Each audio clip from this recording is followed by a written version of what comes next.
Hello friends, welcome to this channel. तो आज की वीडियो है सीयूईटी पीजी एंट्रेंस के लिए। चार्जेस अगर आप पॉलिटिकल साइंस के स्टूडेंट हैं तो ये वीडियो आपके लिए है। आज मैं 100 मोस्ट इंपॉर्टेंट क्वेश्चन आपको करवाऊंगी जो सीयूईटी पीजी पॉलिटिकल साइंस में पूछे जाने की संभावना है। तो चलिए आज की वीडियो स्टार्ट करते हैं।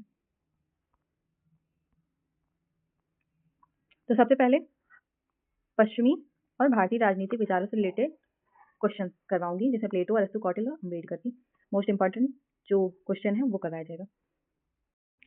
तो सबसे पहले है पश्चिमी और भारतीय राजनीतिक विचारक से रिलेटेड क्वेश्चन, जिसमें प्लेटो, अरिस्टो, कौटिल्य और अम्बेडकर, मार्क्स जैसे विचारक से जो रिलेटेड क्वेश्चन बनने वाले होंगे वो आपको करवाऊंगी। तो चलिए स्टार्ट करते हैं। पहला है पश्चिमी विचार से रिलेटेड क्वेश्चन। पहला है प्लेटो की प्रसिद्ध पुस्तक का नाम क्या है? तो द रिपब्लिक है। प्लेटो की पुस्तक द रिपब्लिक है। ये 3 बुक है, the laws and the statement. ये 3 बुक बहुत पूछे जाते हैं प्लेटो से रिलेटेड। फिर दूसरा है मनुष्य स्वभाव से एक राजनीतिक प्राणी है। ये किसने कहा था? तो ये अरस्तु ने कहा था। मनुष्य स्वभाव से एक राजनीतिक प्राणी है। अरस्तु की बुक क्या है? तो पॉलिटिक्स अरस्तु की बुक है। फिर है नेक्स्ट, आधुनिक राजनीतिक विचारक का जनक मैकियावेली को कहा जाता है। आधुनिक राजनीतिक विज्ञान का जनक पूछा जाएगा तो आप मैकियावेली बताएंगे, लेकिन जब पूछा जाएगा राजनीतिक विज्ञान का जनक किसे कहा जाता है तो अरस्तु। दोनों क्वेश्चन याद रखिएगा। मॉडर्न राजनीतिक विज्ञान का जनक मैकियावेली और राजनीतिक विज्ञान का जनक कहा पूछा जाएगा तो अरस्तु को कहा जाएगा। लेवियाथन किसकी पुस्तक है?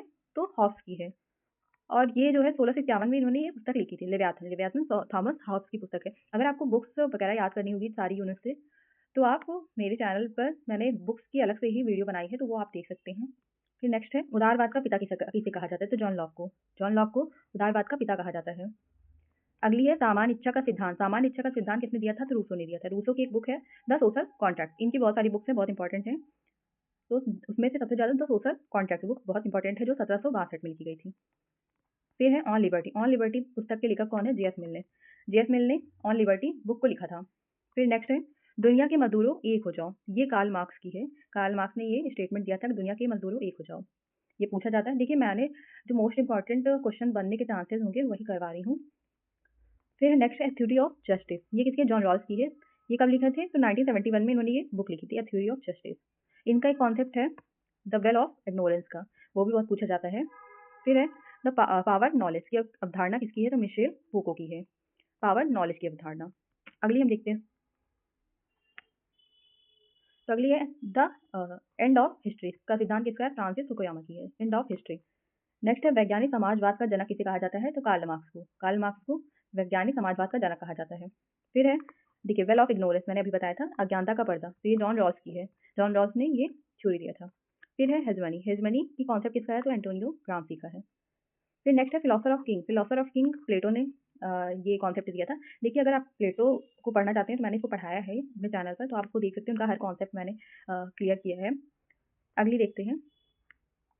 अब है भारतीय भारतीय विचार से रिलेटेड, इंडियन पॉलिटिकल थिंकर से रिलेटेड क्वेश्चन हैं। और इसकी जितनी भी बुक्स होती हैं जिन इंडियन पॉलिटिकल थिंकर में, वो मैंने अपनी चैनल पर करवाया है, तो आप देख सकते हैं। ये कॉन्सेप्ट और ये क्वेश्चन प्रैक्टिस है। तो अर्थशास्त्र के लेखक कौन है? तो कौटिल्य। कौटिल्य को अर्थशास्त्र के लेखक माने जाते हैं। फिर है उन्होंने मंडल सिद्धांत से संबंधित है, मंडल सिद्धांत संबंधित है, तो ये विदेश नीति से है। कौटिल्य ने मंडल सिद्धांत दिया था। अगला है बहिष्कृत हितकारिणी सभा। ये बी.आर. अम्बेडकर द्वारा बनाई गई थी। तो बी.आर. अम्बेडकर बहुत इंपॉर्टेंट है, इनकी बुक्स भी पूछी जाती है। अगला हिंदुत्व के लेखक कौन है? तो बी डी सावरकर हैं। इन्होंने हिंदुत्व का कॉन्सेप्ट भी दिया था और बुक भी दी थी, तो बी डी सावरकर ने दिया था। ये बुक लिखी थी बी डी सावरकर ने, तो याद कर लीजिए 1923 में। और अगली है कि राष्ट्रवाद के विरोधी भारतीय विचारक। ये रविन्द्रनाथ टैगोर हैं, राष्ट्रवाद के विरोधी भारतीय विचारक हैं। फिर है साप्तांग सिद्धांत के 7 अंग। साप्तांग सिद्धांत के 7 अंग मैंने करवाया, स्वामी अमात्य जनपद, दुर्ग, कोश, दंड और मित्र। तो ये 7 है, एक बार रिपीट कर देती हूँ, फिर से याद कर लीजिए। स्वामी अमात्य जनपद, दुर्ग, कोश, दंड और मित्र, ये 7 सिद्धांत जो है कौटिल्य ने बताया था कि राज्य के 7 अंग होते हैं। अगले हिंद स्वराज के लेखक कौन है? तो हिंद स्वराज के लेखक जो है महात्मा गांधी हैं, और ये बुक 1909 में महात्मा गांधी ने लिखा था। फिर है एनिहिलेशन ऑफ कास्ट। ये अम्बेडकर की बुक है, अम्बेडकर जी ने एनिहिलेशन ऑफ कास्ट लिखा था। फिर है संपूर्ण क्रांति का नारा किसने दिया था? तो जयप्रकाश नारायण ने जी ने दिया था। फिर है आधुनिक मनु की उपाधि किसे दी जाती है? तो बी.आर. अम्बेडकर को। तो अगले क्वेश्चन पे चलते हैं।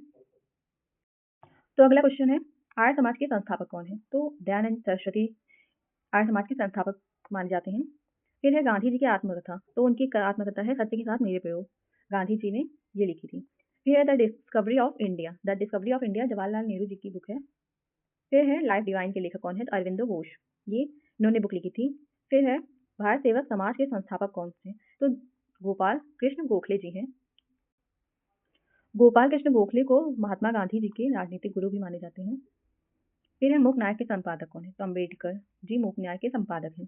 फिर है सप्त क्रांति का विचार किसने दिया था, तो राम मनोहर लोहिया जी ने दिया था। और इन्होंने चौखंबा राज्य का विचार भी दिया था। तो इनके दो ये जो विचार है बहुत इंपॉर्टेंट है, सप्त क्रांति और चौखंबा राज्य, ये दोनों राम मनोहर लोहिया जी ने दिया था। फिर है नव मानवतावाद, तो एम एन रॉय जी ने ये कॉन्सेप्ट दिया था नव मानवतावाद, और इनकी एक बुक भी है न्यू ह्यूमैनिज्म। फिर है राजा राम मोहन राय के प्रसिद्ध हैं इसलिए तो उन्हें भारतीय पुनर्जागरण के पिता कहा जाता है। तो राजा राम मोहन राय जो है भारतीय पुनर्जागरण के पिता के रूप में माने जाते हैं। अगले क्वेश्चन पे चलते हैं। तो ये वाली स्लाइड जो है वो है पॉलिटिकल थियरी एंड उनके कॉन्सेप्ट से जो क्वेश्चन बनते हैं, जैसे कि लिबर्टी, समानता, न्याय और संप्रभुता से रिलेटेड जितने भी क्वेश्चन इंपॉर्टेंट होंगे वो मैं कराऊंगी। तो चलिए देखते हैं। तो पहला है क्वेश्चन कि लिबर्टी का लैटिन मूल क्या है, कि कौन से वर्ड से बना है, तो ये लीबर वर्ड से बना है जिसका अर्थ है बंधनों का अभाव।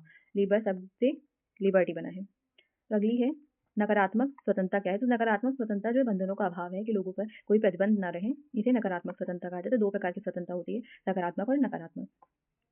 तो अगला है संप्रभुता शब्द के जनक कौन है, तो जीन बोंदा को संप्रभुता शब्द के जनक के रूप में माना जाता है।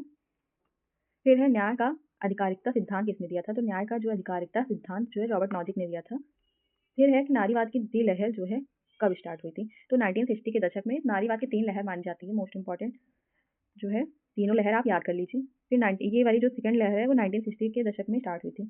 आप पूछा जा रहा है कि विचारधारा शब्द का गठन किससे हुआ, तो क्रेसी ने किया था विचारधारा शब्द को। फिर है न्यायपूर्ण युद्ध का सिद्धांत किसने दिया था, तो न्यायपूर्ण युद्ध का सिद्धांत किसने दिया था, तो एक्विनास, थॉमस एक्विनास ने दिया था। फिर है स्वतंत्रता और समानता विरोधी है, ये वर्ड ये शब्द किसने कहा था स्टेटमेंट, तो लॉर्ड एक्टन ने कहा था कि स्वतंत्रता और समानता एक दूसरे के विरोधी हैं। फिर है हिस्ट्री ऑफ पॉलिटिकल थ्योरी, तो हिस्ट्री ऑफ पॉलिटिकल थ्योरी जो है जॉर्ज सेवाइन की बुक है। अगला है कानूनी संप्रभुता के जनक किसे कहा जाता है, तो दोनों याद कर लीजिए। एक है संप्रभुता, पहले संप्रभुता शब्द के जनक कौन माने जाते हैं, तो जीन बोंदा को। फिर कानूनी संप्रभुता के जनक जॉन ऑस्टिन को माना जाता है। फिर है कि डेमोक्रेसी शब्द जो है का मूल क्या है, किससे बना है, तो ये डेमोस और क्रेटोस वर्ड से बना है। डेमोस मतलब जनता और क्रेटोस मतलब शासन, जनता का शासन। तो ये दो वर्ड से बना है, डेमोस और क्रेटोस से। फिर है मानवाधिकार दिवस कब मनाया जाता है, तो 10 दिसंबर को मानवाधिकार दिवस मनाया जाता है। कब से मनाया जाता है, 1948 से ही। फिर है अल्पतंत्र का लॉ नियम किसने दिया था, तो अल्पतंत्र का लॉ नियम जो है रॉबर्ट मिशेल ने दिया था। फिर है कि सुरक्षा परिषद का में कितने स्थायी सदस्य होते हैं, तो 5 होते हैं और अस्थायी सदस्य 10 हो जाते हैं। तो सुरक्षा परिषद के स्थायी सदस्य 5 हैं। फिर है लोकतंत्र का विशिष्ट वर्गीय सिद्धांत किसने दिया था, तो विल्फ्रेडो प्रेटो की है, उन्होंने दिया था इस सिद्धांत को। अगला जो है वो आईआर अंतर्राष्ट्रीय संबंध से जो मोस्ट इंपॉर्टेंट क्वेश्चन बनने के चांसेस हैं वो मैंने करवाया है। और अगर आपको कोई जो है क्वेश्चन नहीं आते हैं तो आप कमेंट में लिख सकते हैं, उससे रिलेटेड मैं आपको वीडियो बना के दे दूंगी। तो इसमें शीत युद्ध, विदेश नीति और वैश्विक संगठन से रिलेटेड क्वेश्चन है। पहला है कि यथार्थवाद का पिता किसे कहा जाता है, तो रियलिज्म का पिता हंस जे मार्गेंथाउ को कहा जाता है। इनकी मोस्ट इंपॉर्टेंट बुक है पॉलिटिक्स अमंग नेशन, और इन्होंने 6 प्रिंसिपल भी दिया था, 6 प्रिंसिपल जो पूछने के चांसेस हैं।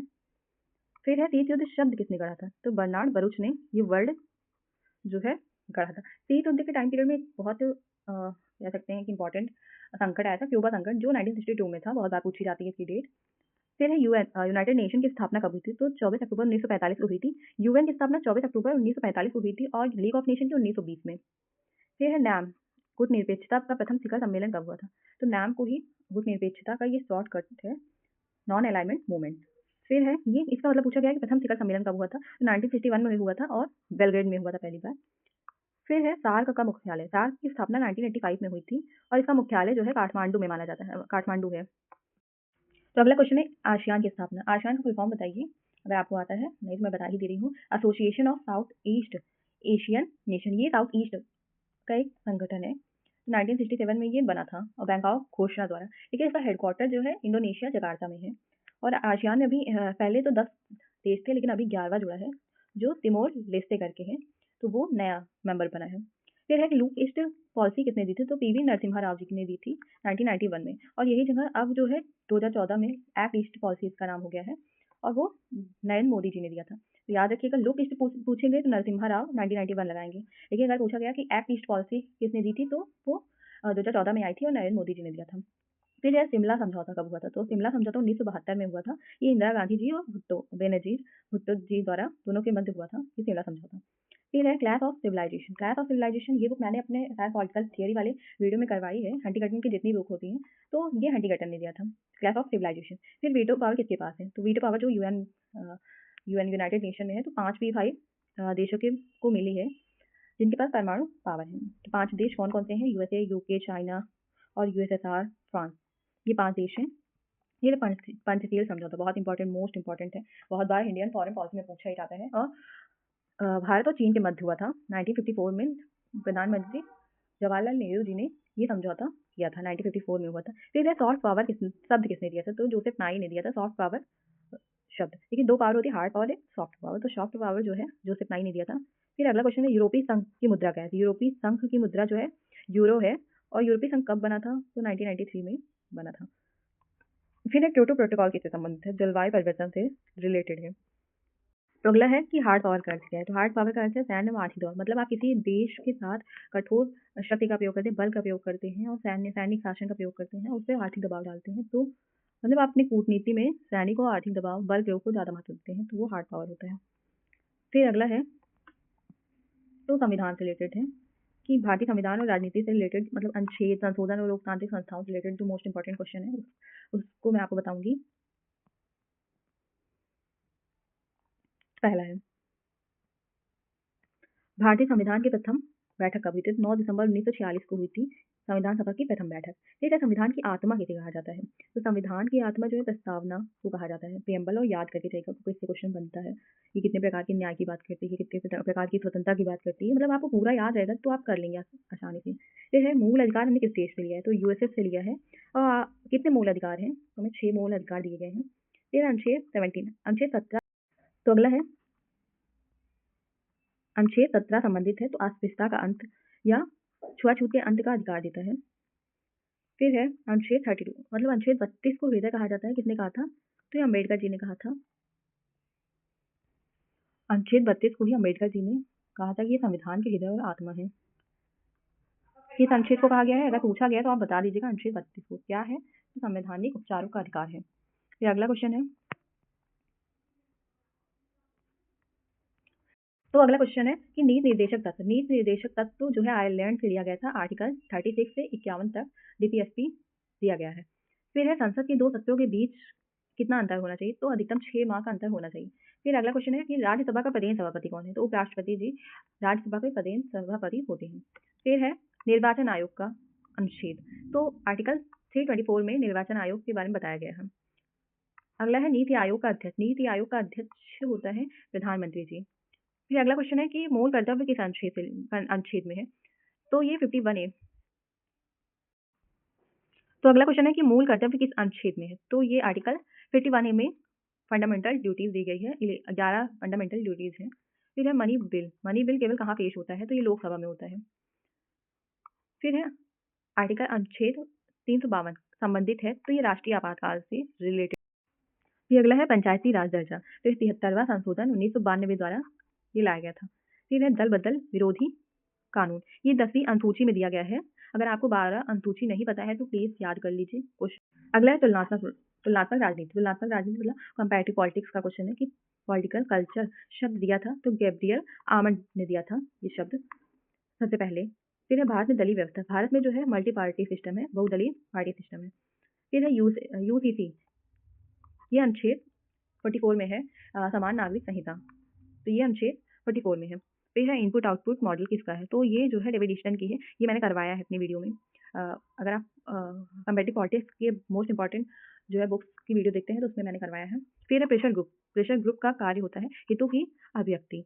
ये जो है राजनीति में पार्ट तो नहीं लेते हैं कि जाके चुनाव लड़े, लेकिन हितों की अभिव्यक्ति करते हैं, मतलब कि बात मनवाते हैं सरकार से। तो प्रेशर ग्रुप का कार्य हितों की अभिव्यक्ति है। तो आई होप कि आपको ये वीडियो पसंद आई होगी, और अगर आती है तो प्लीज़ चैनल को सब्सक्राइब करें और वीडियो को लाइक। आशा है कि ये क्वेश्चन जो मैंने करवाया है वो आपको याद हो गया होगा, और वीडियो को दोबारा देखकर फिर क्वेश्चन को याद कर लीजिए, क्योंकि ये मोस्ट इंपॉर्टेंट क्वेश्चन है, इनसे बनने के चांसेस हैं। तो थैंक यू सो मच अगर आपने वीडियो को लाइक किया है।